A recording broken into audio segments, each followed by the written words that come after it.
We're here at the Paris Olympics, and I've got the great honor of sitting alongside Carmelo Anthony. And Carmelo, I've wanted to talk to you for a long time, and I probably didn't suspect that we were going to chat in Paris, but it feels like a pretty good setting to have a first chat. Nah, this is beautiful. This is beautiful. Nice to meet you. Yeah. First of all. Now, the Olympic Games, for you, I am curious. Team USA always has legends that play for Team USA, but I don't know how many Team USA legends there Yeah, are yeah. in terms of playing for the Olympics. So, what is it like when you come back here and you get to do this stuff, but you also see Team USA Yeah. as one of the greats? Well, I get to be a spectator.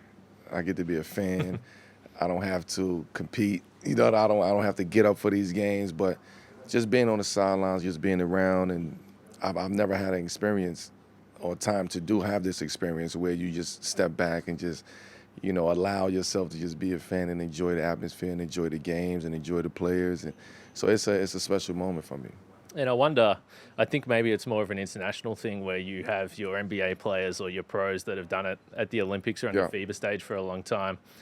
How does it sit with you now that you are that guy? Certainly for us as international people, but in America as well, what you were able to do for Team USA is such a big picture of what you done along the journey. Absolutely. So it's really, and back in the USA, it's an appreciation, but you don't really feel it until you get over here overseas and you travel and you're around the FIBA games and you're around different countries and different people who experience your play on an international level.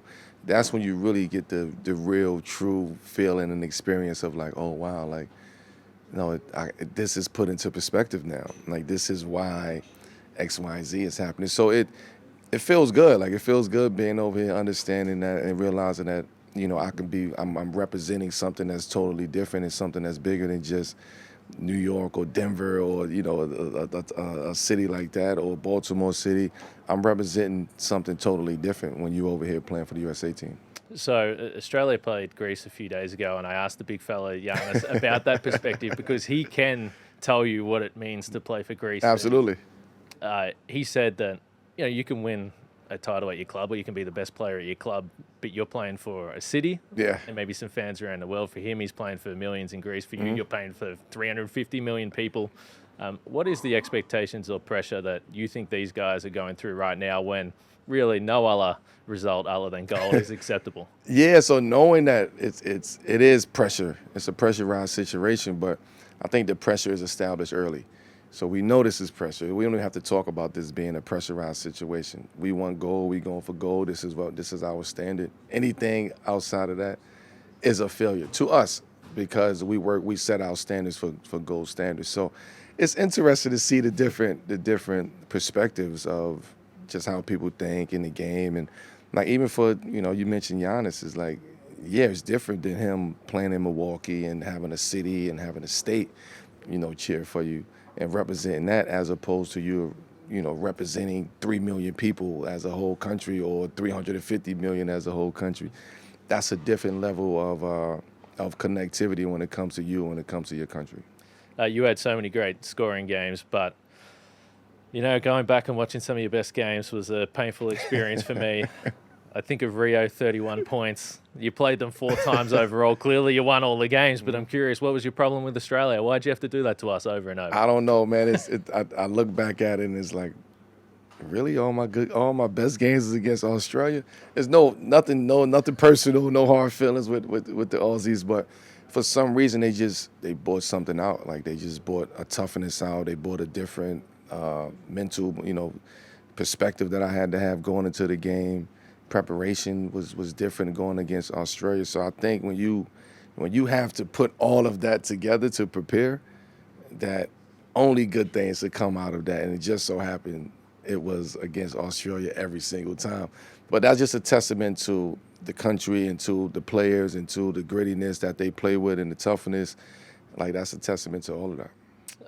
We hear over the years that some of those guys, and it's Bogut and Ingles and Daly and Patty Mills, a lot of guys that play against them say that they were just a really annoying team to play Yeah. against. What was the trademark of those games? As I said, you guys won every single one of them, but it always felt in every single one of those games there was a stage where Australia thought they were in a winnable position. Well, we also came into the match knowing that like Australia's not going to go away. They're tough no matter how many points you're up. Like, they're not going to go away. So the spurts that they do have throughout the course of the game, it gave confidence to those guys. Like, oh, we're still in this game despite of how we actually playing, if they was playing bad or not. So you take that energy and you know, like, okay, we're going to be playing these guys multiple times.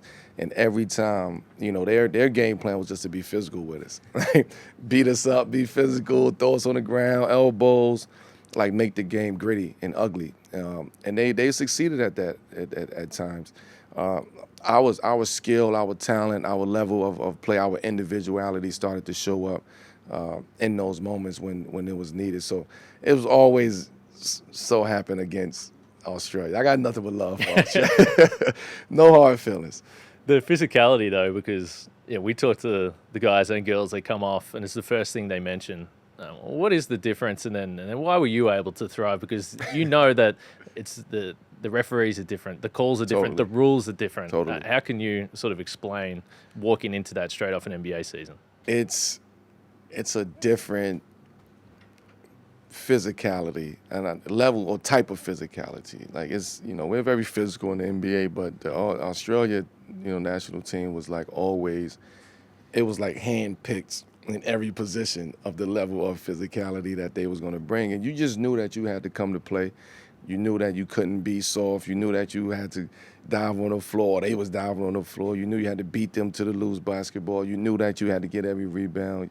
So you had to be very meticulous when you played against Australia. The scoring in general, you had your own achievements that everyone's going to remember for a long time. What do you think when you see Kevin Durant, though? Because I go to the first game here and he's 7 for 7 and he has 21 points in the first half. And I was speaking with the Australian coach after, and I said, what was your takeaways from the game? And he just said, Kevin Durant, my God, what can you do about this guy? I mean, now that you said you are a spectator, what are you thinking when you're watching him go to work?